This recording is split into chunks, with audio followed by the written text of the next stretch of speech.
The movement started as a peaceful protest led by Nepal's young generations, imposed blanket ban on social media platforms.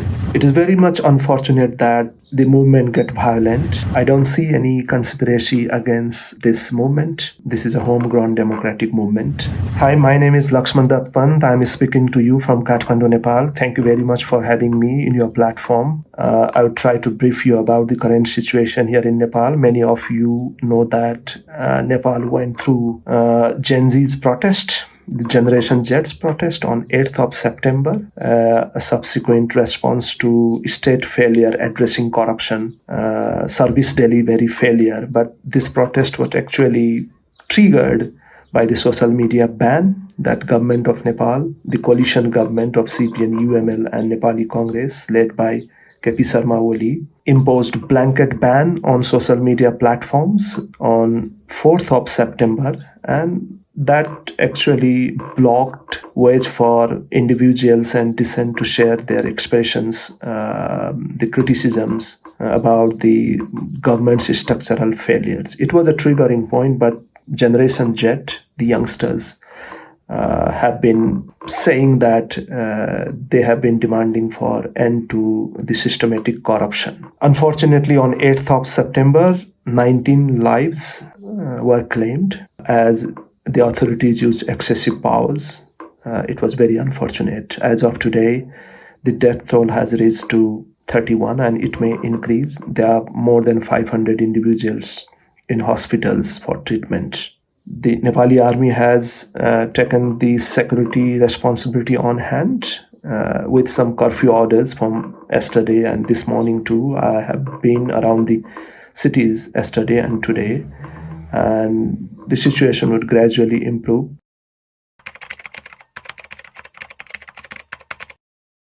Very unfortunate things happened on the second day, on 9th of September. I'm sure the Generation Z's, the youngsters, they don't want to destroy this country. Unfortunately, there are some groups, there will definitely be probably in future alongside formulation of the interim government, but many administrative buildings, the Supreme Court, Parliament buildings have been completely destroyed, setting fire on them. Also, the houses of the political leaderships have burnt out, mainly the coalition government. Also, some houses of the opposition leaders. The Gen Z leadership has been, there is no particular leadership, but leadership of different groups have been saying that they were not behind these all. Their intention was not to, attack upon the state properties. The movement started as a peaceful protest led by Nepal's young generations, several groups, of course. Their demands were, systematic end to corruption and the erosion of freedoms, particularly freedom of expressions, their voices, their space. They have also been demanding for the early election, which I believe the interim government, when formed, will sketch a way forward to that.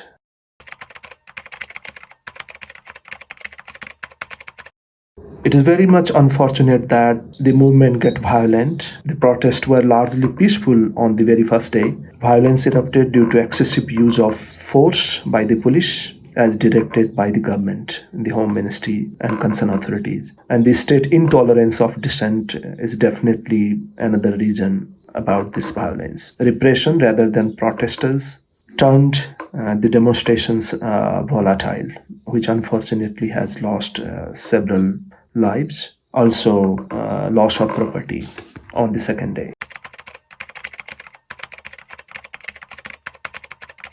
I don't see any conspiracy against this movement, foreign or international. This is a homegrown democratic movement, and suggesting foreign conspiracy undermines the genuine voices of Nepal's youth and their call for accountable governance. It is definitely an organic movement initiated by the youngsters.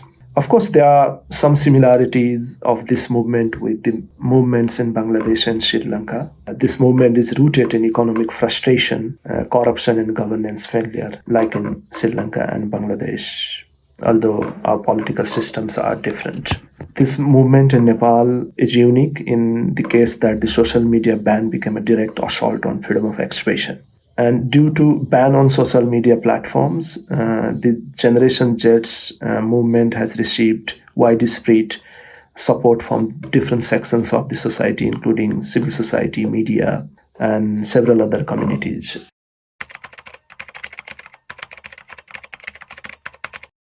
The real beneficiaries of this movement are especially young people, the citizens of Nepal, who have reclaimed their democratic system.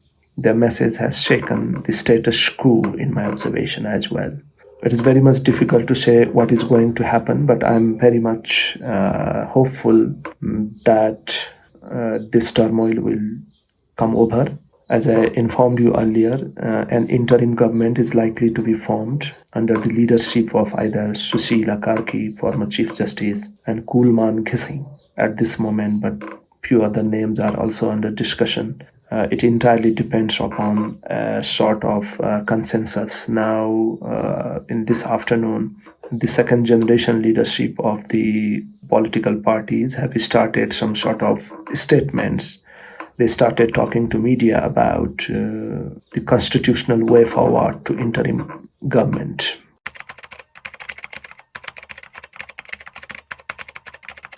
Talking about the geopolitical consequences of this movement, Nepal's neighbors and global partners are closely watching the transition. Several national and international stakeholders have released their statements, including Media Action Nepal, Digital Freedom Coalition, in which we are also part of that, the Forum Asia. Secretary General of the United Nations has earlier shown his concern, asking authorities to be calm, responding to peaceful assemblies, respecting peaceful assembly, as Nepal is a state party to several international human rights treaties, including ICCPR. There was statement from 7 countries, including US and several European members, showing their concern about this movement here in Nepal, particularly the safety of their citizens and also sort of expectation for peace and stability.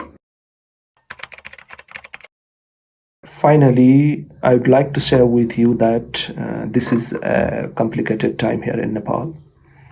But hopefully, as this movement has sent a message, I'm hoping that there should be no compromise on democracy. Definitely, there are some concerns of the protesters and demonstrators, the youngsters, on the constitution of Nepal.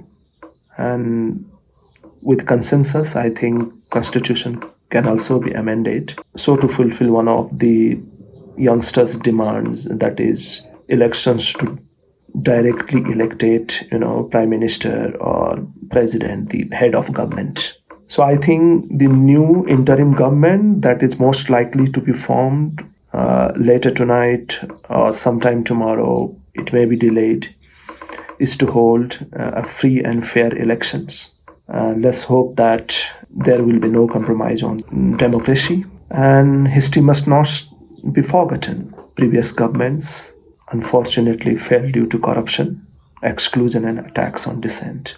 Nepal stands at a crossroads, but I'm hoping that the new interim government will be able to sketch a roadmap to new Nepal, holding elections on time. Let's hope that the interim government will be formed very soon. Thank you.